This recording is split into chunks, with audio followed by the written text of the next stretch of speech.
Sejam muito bem-vindos a mais uma videoaula devocional. Enquanto você aprende, já faz a sua devocional. O sermão que iremos aprender a utilizar hoje tem por título Ser Pequeno Não é Defeito. Diante das enormes dificuldades da vida, muitas vezes a gente se sente impotente, se sente pequeno, não é mesmo? Ou então diante dos grandes, dos ricos, dos famosos, dos influencers com milhões de seguidores, a gente se sente lá embaixo, não é verdade? Mas será que ser pequeno é tão ruim assim? Na verdade, não. Na verdade, a Bíblia já falava sobre isso lá no tempo de Salomão, lá nos Provérbios de Salomão. Iremos encontrar uma reflexão muito interessante sobre ser pequeno, porém ser feliz. Eu vou ler para você o texto, preste bem atenção. Está lá em Provérbios capítulo 30, do verso 24 ao verso 28. Diz assim a palavra de Deus: Há 4 coisas muito pequenas na terra, que porém são mais sábias que os sábios. As formigas, povo sem força. Todavia, no verão, preparam a sua comida. Os arganazes, povo não poderoso, contudo, fazem a sua casa nas rochas.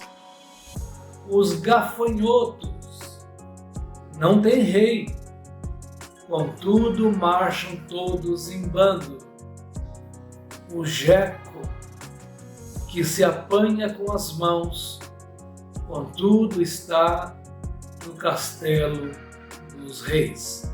Eu sei que pelo menos 2 desses bichinhos aí, a gente não tem muita certeza do que é, né? Então eu vou explicar para vocês, ok? Então assim, este sermão, este esboço de sermão, você pode começar do jeito que eu comecei, né? Falando que a gente se sente mesmo pequeno, se sente mesmo impotente, se sente mesmo um nada diante da grandeza de certas pessoas ou diante da grandeza das dificuldades que nós estamos passando, né? Então você lê esse texto e começa a explicar. A primeira pequena coisa, como o texto diz, são as formigas. Então você pode perguntar, por que as formigas são mais sábias que os sábios? Porque as formigas guardam para o inverno, elas sabem poupar. E quando chega a época certa, elas cessam de trabalhar freneticamente e aproveitam daquilo que guardaram. Isto é sabedoria, irmãos. Isso é muita sabedoria. Tem gente que não consegue poupar. Se ele quer, por exemplo, comprar um aparelho eletrodoméstico que é um pouco mais caro, ao invés de poupar primeiro para comprar depois com um certo desconto ou até numa promoção extraordinária, ele prefere ir lá na sua compulsão, compra aquele objeto pagando juro. Mesmo que lá no cartão diga que é 10 vezes sem juro, é mentira. Sempre tem juro embutido. E se ele comprar à vista, ele consegue algum desconto. Então a pessoa prefere pagar juro do que poupar. É uma atitude absolutamente de uma direção oposta àquilo que a Bíblia está nos ensinando. Aprende a poupar. Aprende a poupar, porque chegará um tempo, chegará uma hora em que você precisará de algo extra, de um dinheiro extra, de um valor extra, e você precisará mesmo, e se não tiver, vai se encontrar em maus lençóis. Muita gente que é sábia não poupa, e quando vem um tempo difícil, e os tempos difíceis vêm para todos, ele se vê enrolado. A segunda coisa muito pequena que a Bíblia fala que é mais sábia que os sábios, a Bíblia fala que são os arganazes, né? Os arganazes, fui pesquisar isso aí, os arganazes são pequenos roedores, né? Tipo uns esquilinhos, tipo aqueles, como se fosse um porquinho da Índia, mas ele é selvagem, um pouquinho diferente o formato do corpo dele, e eles são assim bem pequenininhos, fáceis de serem derrotados num embate, né? Porém, eles não entram em embate com ninguém, eles moram próximo de rochas, e quando uma águia pia lá em cima, né, ou alguma coisa acontece, algum macaco quer caçar eles, ou alguma onça, um lince, qualquer coisa que queira pegar eles num instantinho, eles desaparecem naquelas frestas de rocha e não são mais, né, não pega mais. Pode ser o bicho mais forte que for, não consegue pegar um arganaz depois que ele entra debaixo de uma rocha. Então ele fala assim que ele é sábio, ele é muito sábio, mais sábio que o sábio, porque ele sabe se defender, ele aprendeu a se defender. E nós precisamos também, irmãos, dessa sabedoria. A Bíblia, Jesus nos ensina na palavra a oração, chamada oração do Pai Nosso, né? E uma das partes diz: livrai-nos de todo mal. Deus tem nos livrado de todos os males, mas muitas vezes nós mesmos temos permitido que o mal se aproxime de nós. E é como um leão que ruge ao redor, querendo pegar alguém, né? Caçar alguém. Então assim nós temos que aprender a nos defender. E a Bíblia apresenta para nós uma armadura. Lá para os arganazes, as rochas são armaduras. Ninguém consegue pegá-los porque as rochas não deixam. Mas nós temos uma armadura de Deus, né? Que ela está lá em Efésios 6, de 10 a 19, e eu vou ler aqui para você agora, nesse momento.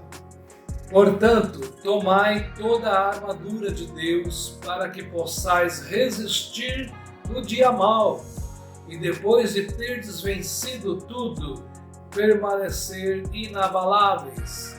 Estais, pois, firmes, cingindo-vos com a verdade e vestindo-vos da couraça da justiça. Calçai os pés com a preparação do Evangelho da paz, embraçando sempre o escudo da fé, com o qual podereis apagar todos os dardos inflamados do maligno. Tomai também o capacete da salvação e a espada do Espírito, que é a palavra de Deus, com toda oração e súplica, orando em todo o tempo no Espírito. Então você explica assim, que nós temos sim a proteção de Deus, mas também há uma luta e nós temos que estar preparados e temos que estar com a armadura de Deus para enfrentarmos o inimigo e as suas ciladas. A terceira coisa muito pequena, mais sábia que os sábios que a Bíblia se refere nesse texto de Provérbios são os gafanhotos. E a qualidade que o texto bíblico destaca nos gafanhotos é que eles não têm rei, eles não têm é um exército sem hierarquia, não tem lá um general, não tem lá tenente, não tem nada disso que tem um exército humano. Cada um desses gafanhotos são comparados a um soldado de um exército poderoso, e de fato, quando eles atacam em conjunto, são muito poderosos. Então o texto fala assim, que os gafanhotos não têm rei, contudo marcham todos em bando. Você conhece pessoas que só só andam no tranco, só pegam no tranco, como a gente diz, né? Pessoa que precisa sempre estar sendo empurrada. Sozinha ela não consegue, ela não tem iniciativa. Se o patrão se afasta um pouco, ela já faz corpo mole. É uma pessoa que simplesmente não consegue ocupar o seu lugar e fazer a sua parte com relevância, seja na igreja, seja no trabalho, seja na família, seja onde for. Ele é uma pessoa que ele depende de que alguém viva empurrando ele morra assim. Então aqui o sábio, aquele que é sábio, mais sábio que o sábio, ele é aquele que ele não precisa que ninguém mande nele. Explica assim: se você é pequeno, mas deseja ser feliz, seja como os gafanhotos, tenha iniciativa, vá adiante. E a quarta coisa pequena, que é mais sábia que os sábios, que o texto de Provérbios diz, são os gecos. Que bicho é esse, né? Geco é lagartixa, só isso, né? Mas como assim? Como que as lagartixas são mais sábias que os sábios? O texto ela fala que elas moram nos palácios. Mas por que? Será que eles não limpam os palácios? Ou não limpavam os palácios? Na verdade, eles deixavam ali os gecos, as lagartixas, para elas fazerem a limpeza. Elas são faxineiras biológicas. Onde tem lagartixa, onde aparece lagartixa, é porque ali tem aranha, ali tem outros bichos, né, outros insetos, que muitas vezes são maléficos à saúde humana. E os gecos, eles vão lá e comem. Eles são, comparativamente, eles são enormes, né? Por exemplo, uma aranha marrom aí, né? Para ela, ele é um grande dragão. Ele vai lá e abate mesmo e limpa. Então, assim, por essa utilidade biológica, pelos gecos manterem os castelos limpos dessas coisas, os reis ordenavam até que não se matasse uma lagartixa. Então, assim, importante é ser útil. Essa é a ideia. Ser útil.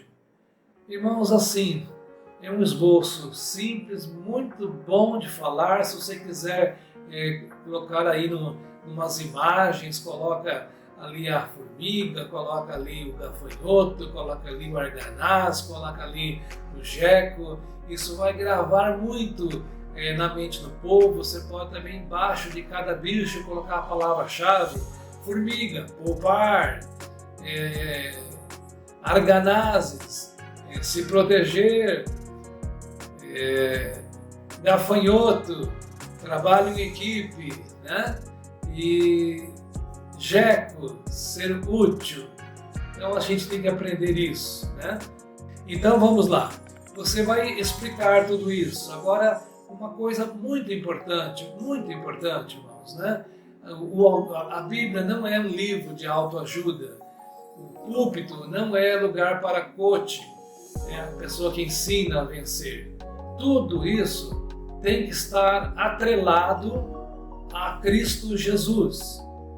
É Cristo Jesus, é a obra de Cristo, é a grande transformação dele que ele operou em nós, que faz com que a gente aprenda a poupar. Aquele sujeito que antes gastava tudo com seus deleites e pecados, agora aprende a poupar. Aquele sujeito que não ouvia ninguém, agora ouve a esposa, abre uma poupança e eles começam a poupar. É a transformação de Cristo, uma obra da redenção do Evangelho que transformou o gastador em poupador. Assim como também esta obra maravilhosa que fez com que aquele que vivia se colocando em situação de risco, agora aprendeu a se proteger. Também é essa obra de Cristo maravilhosa que tirou cada um de nós lá daquele mundo individualista para fazer com que a gente agora possa trabalhar em equipe, que é o caso aí dos gafanhotos. E é também esta obra de Cristo maravilhosa que transformou um inútil, como eu era, num homem útil, assim como os gêmeos. Lindo esse esboço, né? Muito bonito. E daí? Gostou? Bom, vamos lá. Se você gostou, se inscreve no canal, aperta o like, ative aí as notificações, né? Assim você vai ficar bem informado dos próximos esboços e eu vou continuar bem animado. Que Deus nos abençoe.